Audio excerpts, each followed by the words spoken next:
A princesa já não dormia mais. Estava cada dia mais abatida que o normal. Passava os dias muito triste, cada dia mais triste. Ela agora se sentia culpada por estar assumindo o lugar da irmã, aquela que morrera na passagem secreta. E ela se preocupava porque estava enganando o rapaz. Anthony pensava que ela era a Liz, a irmã gêmea que havia morrido na passagem. E assim ela não conseguia dormir. Houve uma noite de muita insônia e preocupação e dores, sofrimento. Ela deitada na sua cama não tinha se alimentado já por dias, estava muito triste. Ana também estava ali junto com ela, numa outra cama, todos no mesmo aposento, e Suleiman dormia como um anjo. Aí ela começou a ouvir os soluços, o choro no outro lado do armário. Ana também ouvia. As duas ficaram em silêncio. Uma não comentou nada, a outra também não. Lisbeth já não aguentava mais ouvir. Ela não queria mais saber de mais nada. Eu ouvi aquele choro algumas noites. Aí, quando o dia amanheceu, ela pegou uma chave, esperou Ana ir para a cozinha do castelo preparar o jejum para ela e para o Suleiman. Ela foi com aquela chave, abriu a porta do armário, depois abriu a porta secreta e foi andando pela passagem até chegar na porta que saía na torre. Passou por onde a irmã havia sido encontrada morta. Aí ela se lembrou de Penilei, de onde elas moraram por tantos anos. Ela forçou a porta que dava para a torre, estava fechada por dentro, mas não estava trancada. A trava não estava enfiada nas argolas. Aí ela começou a conversar com a irmã. Travou uma prosa como se a irmã estivesse ali na penumbra a ouvi-la. No começo foi bem difícil, mas aos poucos as palavras foram saindo, até que quase sem perceber, Lisbeth promete à irmã que nunca mais irá sofrer por Anthony ou por qualquer outro homem. Ela sabia que Anthony não era dela. Ele tinha que ser a noiva da irmã. Porque agora ela não poderia mais se casar porque não existia mais e vivia naquele tormento ali dentro do calabouço, daquela passagem secreta que poucos sabiam que existia. Lisbeth prometeu que não se casaria com ele e com mais ninguém. E ele que se virasse, ela não queria mais ser a esposa dele. Ela sabia que não ia ser feliz com ele nunca, ela sentia no coração. E o pior de tudo é que quem conhecia toda a história estava enganando o rapaz. Ela não era quem ele pensava que era. Aí Lisbeth, muito triste, saiu da passagem, olhou pela janela do quarto e viu o jardim, as roseiras brancas. Ela saiu, foi até lá e colheu uma braçada de rosas brancas. Trouxe, pegou um jarro, encheu de água fresca, pegou um maço de velas numa gaveta, fósforos e se dirigiu para os seus aposentos reais. Chegando lá, ela trancou a porta por dentro para que ninguém a interrompesse. Ela pegou um criado mudo de cabeceira no seu quarto, que era da sua cama, esvaziou as gavetas e o levou para a passagem secreta. O cobriu com um véu de renda branco. Pegou o retrato que trouxera da parede, sob a lareira, e o colocou sobre o criado mudo, ele recostado na parede, assim bem de frente. E na frente do retrato, sob o criado mudo, ela colocou o jarro com as rosas brancas. E do outro lado, ela colocou a coroa que ela havia encontrado já há um tempo ali na passagem secreta. Era uma coroa de ouro, toda cravejada de brilhantes, mas que ela nunca havia usado e ela também nunca viu ninguém usar. Essa coroa não tinha sido roubada na época do saque do castelo, porque ela estava escondida, enrolada num monte de panos velhos e num lençol de cetim rasgado vermelho, bem num canto da passagem secreta. Como a maioria não sabia da existência da passagem secreta, talvez só o pai dela soubesse. Então, ela achou a coroa ali e não disse para ninguém. Ela, depois do altar todo pronto, ela arrumar todos os objetos no lugar, ela se ajoelhou em frente dele e começou a conversar com a irmã e prometeu que todos os dias ela viria ali conversar com a irmã, contar como tinha sido o seu dia, e prometeu que assim que Suleimã completasse 17 anos, ela o colocaria no trono. Prometeu nunca mais dirigir uma só palavra a Antony, ou sequer olhar no rosto dele. Claro que Bitínia, Ronan, Ana e Suleimã acharam estranho ela fazer um altar naquela passagem secreta. Mas ninguém a questionou. Afinal, a moça era a irmã gêmea dela. Isso até é natural entre gêmeos, ainda que houvesse já se passado tanto tempo depois que a irmã havia falecido ali, ela ter a ideia de fazer isso. Mas tudo bem, as pessoas respeitavam as atitudes da princesa, que um dia seria a rainha. Lisbeth pediu a todos que daquele momento em diante, daquele dia em diante, nunca mais a chamasse pelo nome de Lisbeth, que a chamasse só de Beth. Era um nome menor. Não queria ser chamada de Liz. As pessoas que não conheciam a história toda ficaram intrigadas. Não sabiam que eram duas princesas e nem que uma delas havia falecido. Betina não soube das promessas de Beth. Ela não disse nada do que conversou com a irmã morta, falecida, fantasma ali dentro da passagem secreta. E assim, quando Anthony voltou, quase um ano depois, ele quis ver Beth, que ele pensava ser Alice. Ela não o recebeu. Mandou Betina dizer que ela não queria vê-la. Coitada, Betina até que tentou explicar para ela o que havia prometido, mas a princesa não quis saber. Disse a Betina que o tal do Paranhos, daquele castelo, perto do castelo de Merim, era Antony. Era a mesma pessoa. E ela não queria vê-lo nunca mais. Agora, a princesa parecia que estava bem, estava curada de suas dores da alma. Então, Betina ficou sem saber o que fazer. Ela quis saber da princesa como é que ela sabia que Paranhos e Antony eram a mesma pessoa. Ela pensou um pouco e disse: foi minha irmã que me disse. Liz me contou. Eu sei que agora que ele não é digno de mim nem de mulher nenhuma. Ele abandonou os seus 2 filhos. O filho que teve com Mirella, que diz que o pai dele forçou, e o filho de Maria. Ele não é um homem digno. Não quero nem saber se ele é vivo ou morto. Aí Betina pensou, seria verdade aquilo? Será que a irmã havia contado mesmo aquilo tudo? Como que ela sabia? Ela já era morta. Betina ficou estupefata com o que ouviu. Ela agora não tinha um argumento para defender Antony. Como que ela poderia ir contra uma conversa que tivera com o rapaz 1 ano atrás? Como um vivo, ela, viva, poderia desafiar a conversa de uma morta? Então Beth disse: eu sei que Ana é Mirella. Mirella e Ana são as mesmas pessoas. Todos nós aqui gostamos de enganar todo mundo. Mirella é Ana, Ana é Mirella. Antony é Paranhos, Paranhos é Antony. Liz é Beth, Beth é Liz. O que falta mais?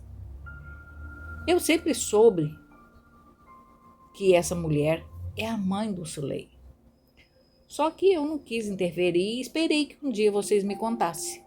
Eu até que fiquei feliz de você ter trazido a mãe dele para junto de nosso filho. Assim ela nos ajudou a criá-lo e a educá-lo. Betina então arregala os olhos e diz: Como que você sabe disso? Foi sua irmã gêmea que te contou? Aí Beth dá um sorriso maroto e diz: O que você acha? Era a primeira vez em quase um ano que Beth sorria. Ela agora parecia curada.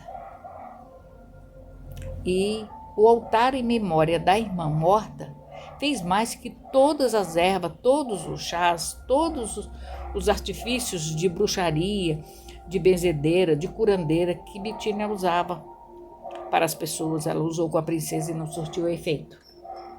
O altar em homenagem à irmã a curou de corpo e alma.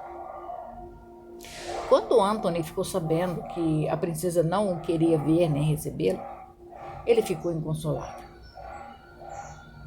Por que a princesa não o queria ver e nem conversar com ele como da primeira vez? Por que ela era assim tão temperamental? Betina então diz a ele que a promessa que ela fizera a ele um ano atrás era assim, tinha esse pormenor. Eu disse, se ela quisesse. E parece que ela não quer mais. Ela não quer você, ela não quer se casar, ela não quer ninguém. Então eu prometi algo para ela, mas que não foi ela que prometeu. Então não posso fazer nada. O rapaz foi embora cabisbaixo. E foi viver sua vida. Nunca mais o nome desse rapaz foi dito por ali. E os anos foram passando. Suleiman cresceu, ficou um jovem bonito e completou 17 anos. Aí houve a coroação. Agora tinha um rei. Ele se tornou um bom rei com a ajuda de Ronan, o seu pai adotivo. Na verdade, ele nunca soube da verdadeira origem dele, quem era o seu pai, e que seu pai era Anthony, e que a mãe era aquela aia que o amava, que cuidava dele com todo o esmero, com todo o carinho, até o último dia da vida dela. Quando Betina ficou velhinha, bem velhinha, no seu leito de morte, ela fez uma última pergunta a Beth, que segurava sua mão. Posso te perguntar algo? Ela disse, sim. Foi mesmo Liz que te contou sobre Anthony e a Maria? Beth então dá um sorriso e diz, não foi nada. Eu inventei aquilo para você me deixar em paz. Porque senão você iria mover céus e terras para me casar com ele, se eu dissesse que eu ainda o amava muito. Mas eu prometi a Liz que deixaria ele para ela, pois ela que tinha, ele que tinha o retrato dela. Foi ela que o pai dele escolheu quando eles eram jovens para ser esposa dele. Ele conversou comigo aquela vez que o castelo foi invadido antes da festa de 15 anos, achando que eu era ela.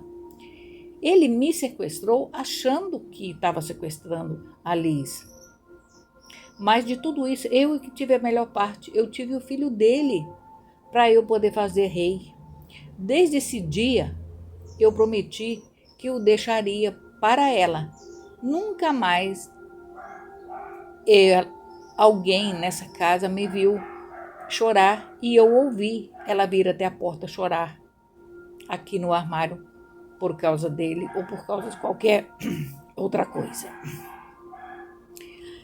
Eu faço o que eu prometi, eu troco as flores do altar quando estão velhas, murchas, converso com o retrato dela, nunca mais falei dele para ela e nem dela para ele. Agi como se ele nunca tivesse existido. Betina então dá um sorrisinho, aperta a mão de Beth e depois solta. Vira de lado e parte para a eternidade com um sorriso nos lábios. Anthony não ficou longe, ele morava no Castelo Paranhos mesmo. Esse castelo agora pertencia a Lara, a irmã dele, que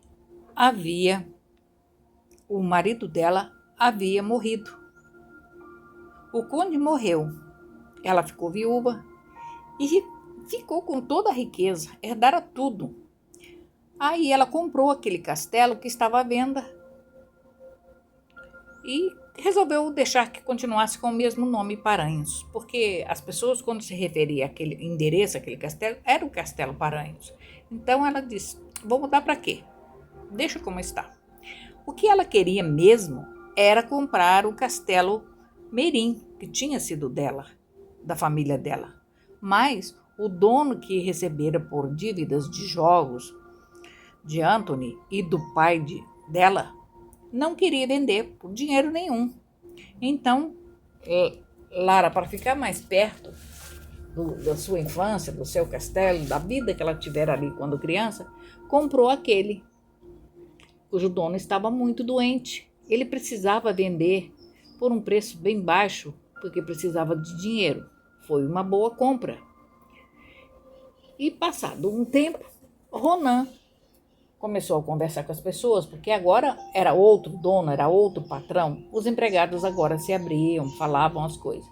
E aí ele descobriu que os empregados não falavam do patrão, do nome. Era porque ele estava doente. Ele tinha uma doença desconhecida. E alguém espalhou por ali que a crença de que aquela doença não podia se mencionar o nome dela, nem o nome da pessoa que estivesse com a doença. Era uma doença maldita, amaldiçoada. Se dissesse o nome de quem estava doente, contaminado, ficava doente igual e acabava morrendo, ficava podre. Então, os serviçais, eles ficaram com muito medo disso, então eles não abriam a boca. Deve ter sido espalhada essa história para que as pessoas não dissessem que o rei estava doente. Então ninguém falava nada. E assim, aquele dono daquele castelo vendeu para a Lara e foi embora dali, se tratar em alguma cidade grande, para Paris, alguma cidade assim. E o reinado de Avilar foi prosperando e era de paz. Por todos os anos de reinado de Suleimã, houve paz, alimentação, chuva temporã, plantações de trigo, de cevada, e as ovelhas, o gado, tudo prosperou. E tudo foi voltando ao normal, e Anthony não quis se casar com nenhuma outra moça. Se tornou um homem solitário, não saía do castelo para nada. Sua vida era gerenciar os negócios da irmã, não tinha mais amigos, não jogava, não bebia, só trabalhava e vivia sua vida pacata de eremita, sozinho. Ninguém sabe por quê, só Beth sabia. E Beth se tornara uma imitadora de Bitínia. Decorou todos os seus diários, as receitas, aprendeu neles a usar a ciência das plantas, a fazer parto, a aliviar a dor de quem sofria, a trazer crianças ao mundo. As poucas vezes que ela havia acompanhado a mestra Bitínia em seus atendimentos aos doentes e às mulheres parturientes, ali do feudo, ela muito aprendera e agora estava lhe valendo como lição de experiência de vida e de trabalho. Avilar prosperou com seu rei, ele era bondoso, sábio, sabia usar o que de bom a sua mãe postiça lhe proporcionou durante toda a sua infância e adolescência. Ele aprendera com a mãe e com Bitínia a ler o tempo, a respeitar a natureza, os animais e os seus semelhantes. Da mesma maneira que ele foi criado e educado, ele criava e educava sua prole para serem cidadãos exemplares. Nunca mais o trono de Avilar ficou sem um sucessor para rei, para ter onde uma cabeça para colocar a coroa e reinar com responsabilidade, amor e respeito. Fim.